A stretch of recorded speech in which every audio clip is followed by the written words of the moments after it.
Hello, everyone, and welcome to another edition of Let's Talk ETC. I have Alex Tsankov of dappdirect.net, and he's going to discuss the recent 51% attacks as well as his proposal, ECIP-1049, to try to address that. So welcome, Alex. Hi, thanks so much for having me on the show, Dr. Severino. Yes, so you're a return guest, so people probably know about you, but for the people that didn't hear your last show, why don't you kind of fill us in on your background, how you got into blockchain, etc.? Great. So just a little bit about me. I've been developing on blockchain since about 2012, starting with Bitcoin. And then at around 2015, I started getting really into smart contracts and really the possibilities of Ethereum.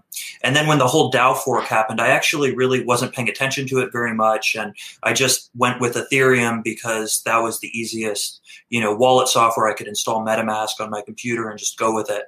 And then it really wasn't until about a year ago that I actually started thinking pretty hard about the implications of forking and, immutability, really what that means. We're going to be able to go into that later in this show because this is a huge part of the 51% attack and the implications of that. So I got really into ETC, and then really I kind of made it my personal mission to try to make it as easy as possible for people to build dApps on top of it, because I think that the real benefit of these systems are the decentralized applications that they enable.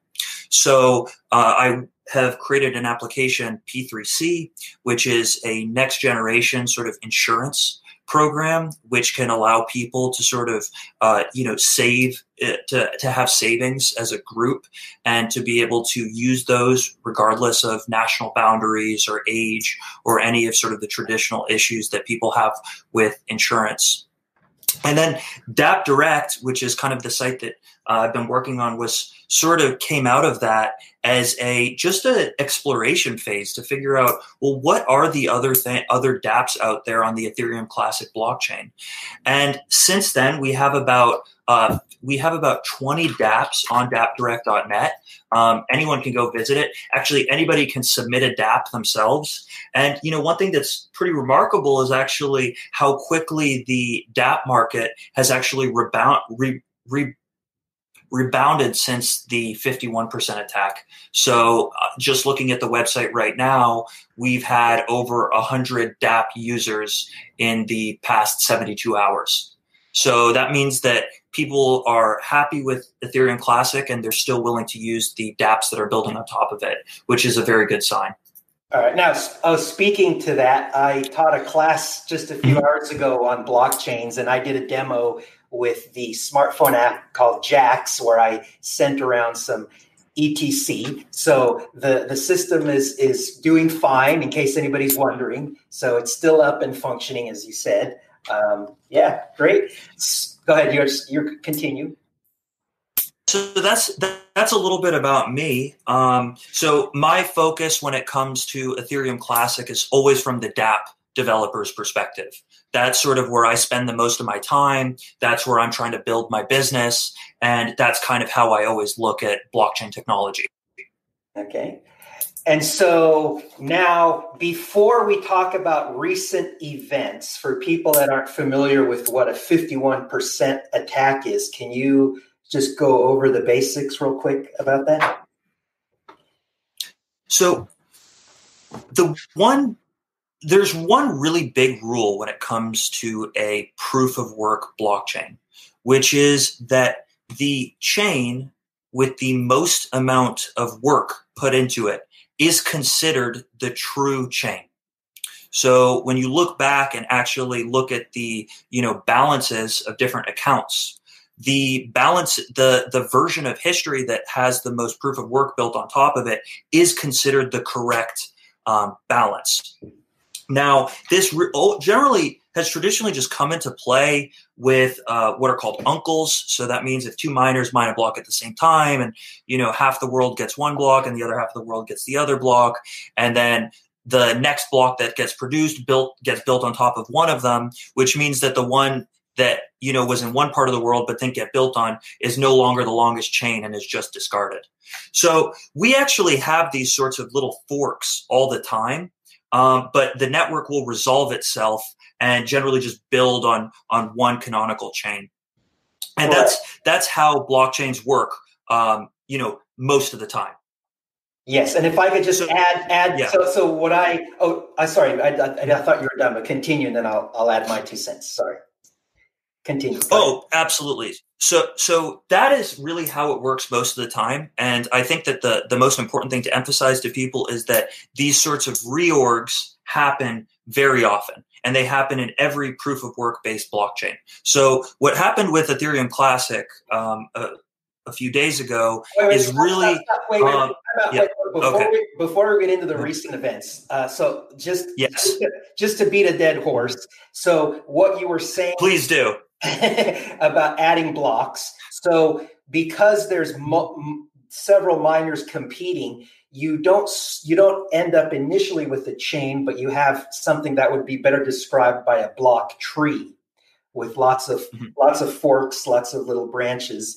And also, you said the path with the most work is the one that is the official blockchain. And that's one source of confusion is people will say that that's the longest chain. And a lot of times it is. But because of uncle blocks, it's actually more correct to say it's the path with the most associated blocks, sometimes referred to as the heaviest path.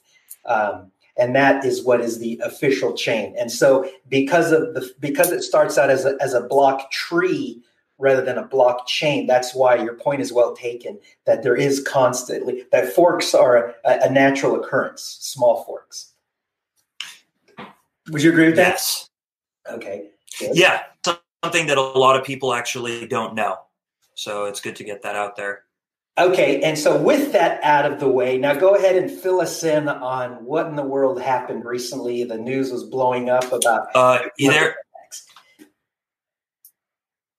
So what happened a few days ago? Actually, there were two 51% attacks that hit the Ethereum Classic network, and what those basically meant was that there was an transaction that happened, and then there was a covert mining pool that actually had more than 51% of the available hash power on the network as a whole. You there, by the way, Christian? Yes. Yes. So there was a pool or some sort of miner that had more hashing power than the rest of the network put together. So they basically made a transaction, and then they started mining a chain in secret. And this secret chain was actually able to grow faster than the main chain that everybody else was seeing. And they kept growing sort of this side chain. And then when they wanted to actually execute the attack, they just broadcasted that side chain, which was actually heavier than the real chain that everybody else had been working with. And that immediately caused all of the clients to then drop the chain that everybody else was working on and then immediately point to the new one, which was the attacker's chain. And what that allowed them to do was actually to send a transaction to an exchange with Ethereum Classic, trade that Ethereum Classic for another digital asset like Bitcoin, withdraw that Bitcoin, and then they broadcast the transaction, which reversed the original payment of ETC. So what they did was they got to keep the ETC that they originally had, and they got all of this Bitcoin that they didn't have. And the person, the victim in this case, was the exchange and users of the network who had sent funds during that time and then had those reversed. Right. That's a pretty good explanation. Yes. And so going back to my block tree model, so if somebody has a lot of computing power, they can grow a branch very quickly. And so you can then present it to the world, and that becomes the heaviest, the official path. And now another thing people don't realize, when it's called a 51% attack, but when you contribute a lot of attacking mining resources, you actually need not over 50%, but you actually need to duplicate the entire mining network. And so once you contribute your second 100%, right now you've doubled the capacity. So that's why your part now becomes just 50 or 51%. So it's amazingly, you have to duplicate the entire mining power of the entire ETC network to pull off such an attack. Yes. And one thing that I also think needs to be said is that I believe that a 51% attack is actually closer to a denial of service attack than actually a full-scale compromise of the blockchain itself. So the reason I say that is that the 51% attacker really can't start changing people's account balances. So they can't just, take your Ethereum Classic and move it to their account, and then that becomes the real chain, because the actual chain of hashes won't line up. So they can do attacks like double spends, or they can, change around or reverse a transaction, but they can't actually mess around with the cryptographic signatures of the blockchain. Right. Oh, that's a good which point. Which is a very key distinction. Yeah. So if somebody has money or funds in an account that has a ton of confirmations, they set it up a long time ago, then that's not going to be removed from the blockchain. Well, actually, you can't remove anything from the blockchain, but that the path that it's on is not going to all of a sudden become unofficial, like if you did it months and months ago, for example. So no funds are in jeopardy. Absolutely. Yeah, it's just recent on the tip where all this activity is taking place that things are in danger. Yes. Okay, continue. Uh-huh.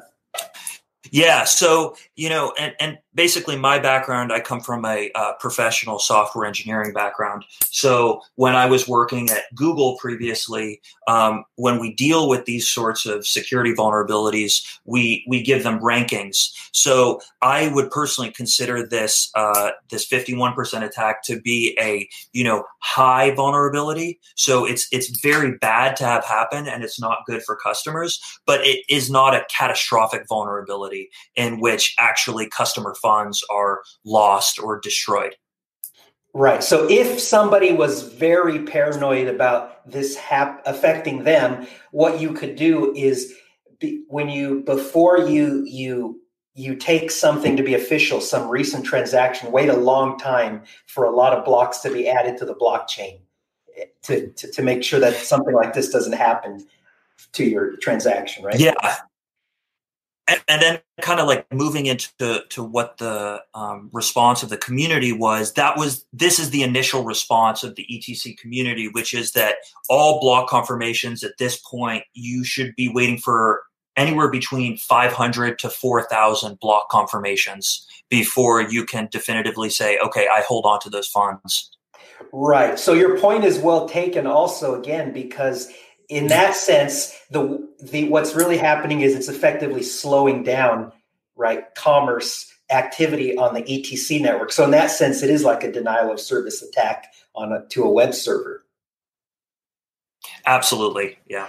Yeah. Okay. And so there's lots of discussion of how to deal with this problem. The simplest and most desirable solution would be if a bunch of miners join the ETC community, and the total hash power, of course, double, triple, increased to tenfold. That would be a great protection. And there's other ideas that have been thrown around. And you have a proposal, ECIP-1049. So why don't you address that? Because I know you've been thinking about this for a long time. Absolutely, absolutely. So it's actually kind of funny. I really wasn't thinking about it for that long. I really wrote ECIP-1049 as a direct response to what I was seeing going on around me, which is a complete devastation of the dApp market at that time. So, while this 51% attack was going on, literally all dApps were unusable. So as a dApp developer, that's a major issue. So, I think the analogy that I think people in the dApp community might get around is that, we're all sort of farmers kind of tending to our area. And then this 51% attack is absolutely like a barbarian invasion. where we need to put down our farms and actually go and defend the main blockchain. So that's really the motivation behind ECIP 1049. Okay, and why don't you kind of go into the details, like what you propose? Yeah, so a very simple proposal. I'm proposing that we change the proof of work algorithm from ETH hash to Keccak 256.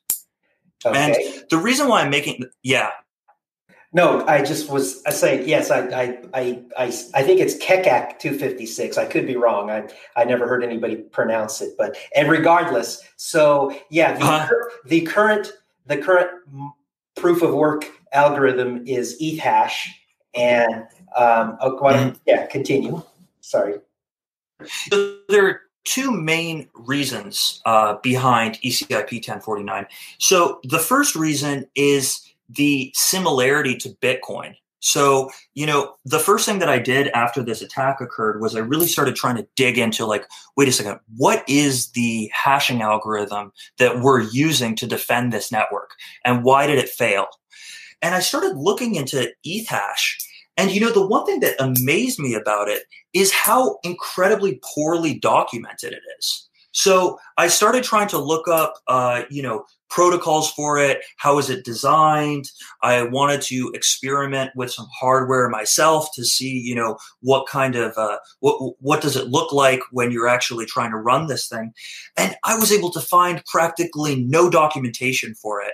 And, as someone who comes from a professional software engineering background, when it comes to cryptographic primitives like a hashing function, that is the type of thing that you generally expect 80 pages of very thorough peer-reviewed documentation. So, the first concern that I have is that actually ETH hash is just flat out unsafe as a hashing algorithm. I cannot say with absolute assurance that there are no sort of hash collisions there.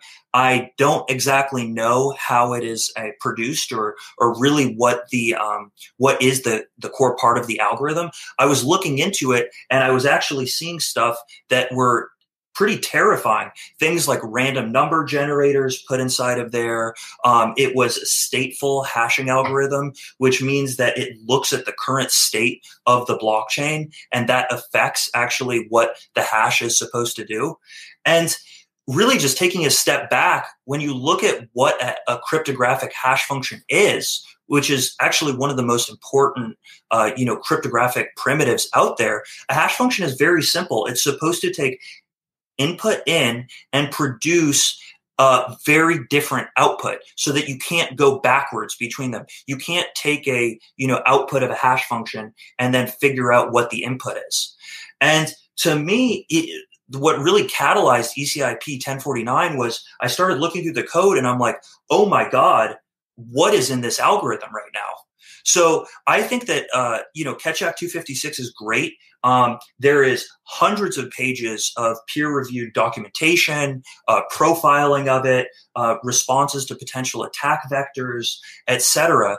And I think that actually this will be great because it puts all of the developers and people out there on a level playing field where they're all able to equally understand the algorithm. Because right now there's a huge barrier to actually understanding how ETH hash works. Right. Now just to play devil's advocate, so to be fair, there hasn't been any issues that I'm aware of, like where it's easy to calculate, to find a nonce, for example, and so all of a sudden mining becomes easy. I haven't heard of any weaknesses like that in ETH hash. And also, one other point I wanted to make, one of the reasons it's so complex, well, specifically the reason that it uses so much memory was that they were trying to thwart, to discourage the development of ASICs, application-specific integrated circuits, and they thought that by using a lot of memory, it made it less attractive to have extremely fast computation because you'd spend so much time dealing with memory loads and stores, and so the idea was that would encourage the use of GPU mining, graphical processing units.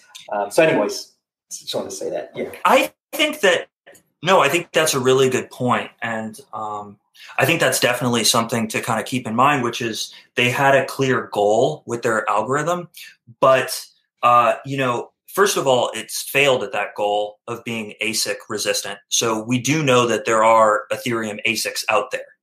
Right. And second of all, I think that, we look, and this was another thing that I was doing research on, were these supposed ASIC proof algorithms. And this has been attempted throughout a number of cryptocurrencies. So I believe that Litecoin had, Scrypt, that was supposed to be an ASIC proof algorithm. They created an ASIC for it. Zcash was supposed to have an ASIC proof algorithm. They were able to create an ASIC for it.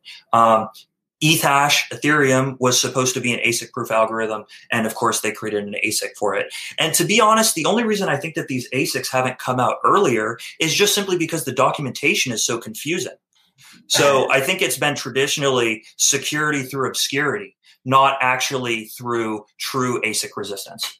Right. And so also, and by the way, I used to teach security. Mm-hmm. If anybody thinks security through obscurity is a great idea, like, for example, we can't see Microsoft's Windows source code, so therefore it must be secure. Well, actually, on the dark net, with a little bit of effort, you can find the source code for Windows. So just because it's obscure to you doesn't mean it's not obscure to the bad guys. So security through obscurity is not a good idea. As far as ASIC resistant proof of work algorithms, just for the listeners' benefit, they may be seeing floating around the internet discussion about something called Programmatic Proof of Work, or ProgPOW as it's abbreviated. And the idea there is just similar to what we were talking about. So what they're trying to do is, it's like ETH hash on steroids. It's like, why don't we analyze what makes a GPU different than an ASIC? And let's aggressively try to make the algorithm that just really, really wants to use a GPU, right? All the properties of a GPU, and we're going to target that. And so you're going to really want to use that instead of an ASIC. Now, because of your examples of other attempts that have failed to achieve ASIC resistance, right, we should be skeptical that programmatic proof of work is going to be successful. But I just know that that's something you'll hear people discuss on the internet nowadays. Yeah. And I think that the other thing too that really needs to be pointed out is that actually, so Ketchak itself went through a 5-year competition put on by NIST, the National Institute of Science and Technology, because the US government needs an alternative to SHA-256, which coincidentally is the algorithm used in Bitcoin. So around 2008, the US government said, okay, we can see potential attacks in the future against SHA-256. So they created this contest where they said that we are taking entries from anybody that can come up with a hashing algorithm that is sufficiently different than SHA-256 and is able to sort of hash better. And Ketchak was one of the entries into that contest, and it has gone through 5 years of extensive profiling, peer review, formal derivation, a variety of other measures, and literally it is FIPS compliant, which means that you cannot use non-FIPS compliant algorithms inside life or death systems. So if we were creating sort of a military radio, we could not use a non-FIPS algorithm. So to me, when I'm thinking about what are the implications of, a cryptocurrency's cryptography, we should be trying to use absolutely the best thing out there. And what's also funny is that there's very few cryptocurrencies that have even explored Ketchak 256 as an algorithm. So I've been doing some research myself on whether or not there are current ASICs out there, and there actually aren't. So there has been some experimentation with FPGAs that I know of, but that's all sort of very early stage stuff. So I think that this is a perfect algorithm. This is going to be a long-term project. I mean, ECIP-1049, I could see it taking anywhere between 6 months to a year to actually, get out there. But I think that this is a fantastic opportunity for the Ethereum Classic community to differentiate itself in the proof of work space by adopting the natural successor to Bitcoin SHA-256. Bitcoin does SHA-256. Ethereum Classic does Ketchapp-256. Right. I think that's perfect. Right, and just as an aside, so the NIST initiative to develop these hashing algorithms, they come in families. So there was SHA-1, and then SHA-256 is a member of the SHA-2 family, and then the recent one was SHA-3. And if anybody's curious why Ethereum and Ethereum Classic don't use SHA-3, why does it use this slightly different derivative called Keccak or Ketchak, however you pronounce it, 256? It has to do with the recent news events during the time that it was being peer reviewed, and the NIST board decided to make some last minute changes to the SHA-3 standard right after all the peer review had happened. And this was right around the time that the Snowden revelations were happening, and everybody was very skeptical and angry, suspicious of the government. And so those last minute changes didn't fly. And so anyways, to make a long story short, Ethereum and therefore Ethereum Classic ended up using an older version that didn't. Yeah. And so it was just the fear over the whole Snowden blow up that caused them to be extra careful and use Keccak 256. But it's basically SHA-3.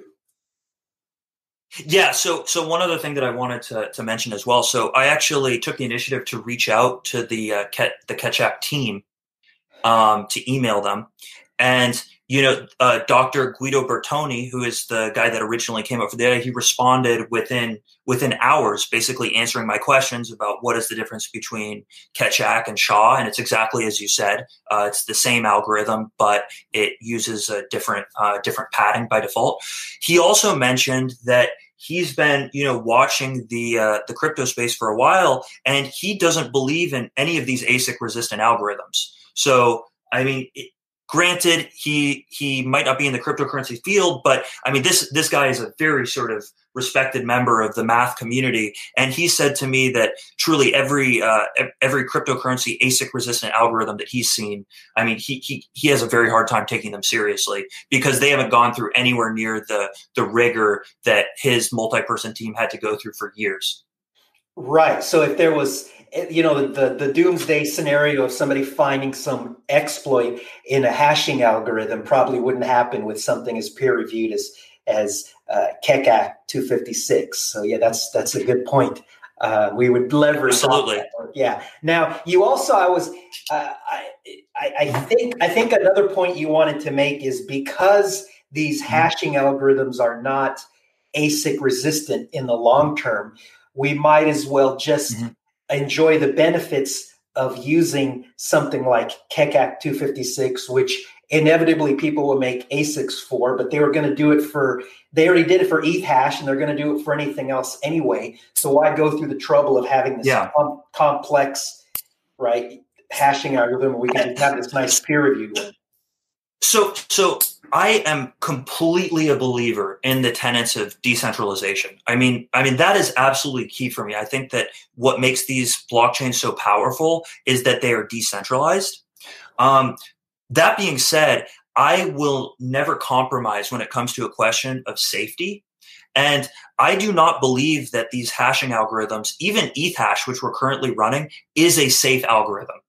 At this point, I am absolutely convinced that given enough time, someone will find a bug in its implementation, and that can absolutely cause a hash collision, which would basically mean the end of the Ethereum project.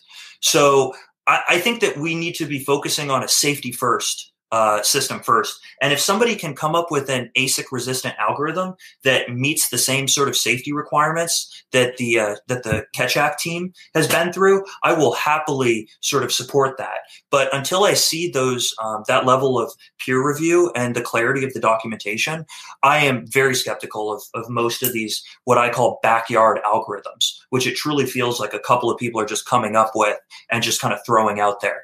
Right. Right. And then if somebody's thinking about, oh my gosh, then it's going to be centralized because this is going to encourage ETC ASICs. Let me just say a little bit longer point. So the idea with the current algorithm, ETH hash, is, yay, we're going to encourage lots of people to participate in the mining process because all you need is a GPU.